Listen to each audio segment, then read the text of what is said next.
যুগ্ম মহাসচিব মাহবুবুল আলম হানিফ সহ কুষ্টিয়ার আরও 3 জন নেতার বিরুদ্ধে ক্রাইমস এগেন্সট হিউম্যানিটির অভিযোগ আমলে গ্রহণ করেছেন। তাদের বিরুদ্ধে গ্রেপ্তারি পরোয়ানা জারি করেছেন এবং আগামী 14ই অক্টোবর এই পলাতক আসামিদের গ্রেপ্তার করে ট্রাইব্যুনালে উপস্থিত করার জন্য দিন ধার্য করেছেন। আপনারা জানেন যে আমাদের তদন্ত সংস্থা যে তদন্ত রিপোর্ট এখানে দাখিল করেছেন, সেখানে তারা সুস্পষ্টভাবে তথ্য প্রমাণাদি উপস্থাপন করেছেন।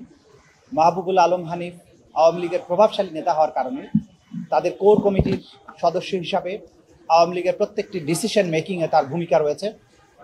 বিগত বছরের জুলাই আগস্টের গণ অভ্যুত্থান চলাকালীন সময়ে নিরস্ত্র নিরীহ ছাত্র জনতাকে হত্যার ব্যাপারে আওয়ামী লীগের যে সমস্ত সিদ্ধান্ত হয়েছিল, প্রত্যেকটা সিদ্ধান্ত গ্রহণের ব্যাপারে তার ভূমিকা ছিল, তার ইন্ধন ছিল। বিশেষ করে ওবায়দুল কাদের যখন সাংবাদিক সম্মেলন করে ছাত্রদেরকে ঠেকানোর জন্য আওয়ামী লীগ ছাত্রলীগ যথেষ্ট বলে মন্তব্য করেছিলেন, এই সমস্ত কাজের সাথে তিনি সবসময় উপস্থিত থেকে এই কাজগুলোকে ফ্যাসিলিটেট করেছেন। সেই দায়ে তার বিরুদ্ধে কমান্ড রেসপন্সিবিলিটির অভিযোগ আনা হয়েছে। একই সাথে কুষ্টিয়াতে মিটিং করে আওয়ামী লীগের পক্ষ থেকে প্রশাসনের সাথে মিটিং করে কুষ্টিয়ায় জুলাই আগস্টের গণ অভ্যুত্থান চলাকালে 6 জন ব্যক্তিকে আন্দোলনকারীকে হত্যা করার ব্যাপারে সুনির্দিষ্ট অভিযোগ তার বিরুদ্ধে আনা হয়েছে। মোট 3টা অভিযোগ ইতিমধ্যে তার বিরুদ্ধে আনা হয়েছে, চার্জ আনা হয়েছে। একটা হচ্ছে প্রথমত আন্দোলনকারীদের দমনের জন্য ছাত্রলীগ যথেষ্ট, এবং সেই ব্যাপারে ওবায়দুল কাদেরের যে বক্তব্য, সেই মিটিংয়ে নিজে উপস্থিত থেকে ওবায়দুল কাদেরের সাথে এই সিদ্ধান্তে একমত পোষণ করা এবং সিদ্ধান্ত গ্রহণের ব্যাপারে তার ভূমিকা, এটা হচ্ছে একটা অভিযোগ। দ্বিতীয় অভিযোগ হচ্ছে 29শে জুলাই 2024 তারিখে কুষ্টিয়াতে একটা মিটিং করে ছাত্র জনতাকে হত্যা করার ব্যাপারে সরাসরি নির্দেশ দেয়া এবং ষড়যন্ত্র করার অভিযোগ তার বিরুদ্ধে আনা হয়েছে। এবং তৃতীয় অভিযোগটি হচ্ছে জুলাই আগস্টের আন্দোলন চলাকালীন সময়ে কুষ্টিয়া শহরে 6 জনকে হত্যা করার অভিযোগ। এই 3টি অভিযোগে তার বিরুদ্ধে ফরমাল চার্জ দাখিল করা হয়েছে। আজকে সেই ব্যাপারে তাদের এই 4 জনের বিরুদ্ধে অভিযোগটা আমলে নিয়ে আনুষ্ঠানিক বিচারের যে যাত্রা, সেটা শুরু হয়েছে।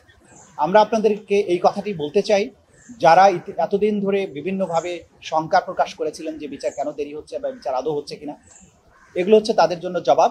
তদন্ত চলাকালীন যে সময়টুকু দরকার ছিল সেগুলো পার হয়েছে। তদন্ত রিপোর্টগুলো হাতে আসার পর একটার পর একটা করে ফরমাল চার্জ দাখিল হচ্ছে, বিচারের আনুষ্ঠানিক যাত্রা শুরু হয়েছে, অনেকগুলো মামলার চূড়ান্ত পর্বে রয়েছে। সুতরাং জাতির যে প্রত্যাশা ছিল যে এই নিকৃষ্টতম হত্যাকারীদের, গণহত্যাকারীদের, মানবতা বিরোধী অপরাধ সংগঠনকারীদের বিচার এই বাংলাদেশে যাতে হয়, সেটা হওয়ার ব্যাপারে আন্তর্জাতিক অপরাধ ট্রাইব্যুনাল সঠিক রাস্তায় আছে। তারা দৃঢ় প্রতিজ্ঞার নিয়ে এই কাজটা করে যাচ্ছেন। আমরা আশা করছি মানুষের প্রত্যাশিত সময়ের মধ্যেই তাদের এই বিচার কার্য সম্পাদন করা সম্ভব হবে। পলাতক আছে, এটাই রিপোর্ট। পলাতক থাকলে কোথায় আছে সেটা তো আর সুনির্দিষ্ট করা যায় না। তাকে গ্রেপ্তারের জন্য সর্বাত্মক চেষ্টা চালানো হয়েছে, পাওয়া যায়নি।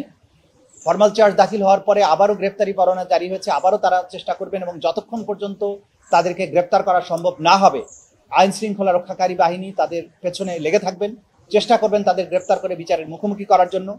যদি মুখোমুখি করা না যায়, আইনের সুনির্দিষ্ট বিধান আছে, আইনের বিধান অনুযায়ী এই বিচার কার্য পরিচালিত হবে।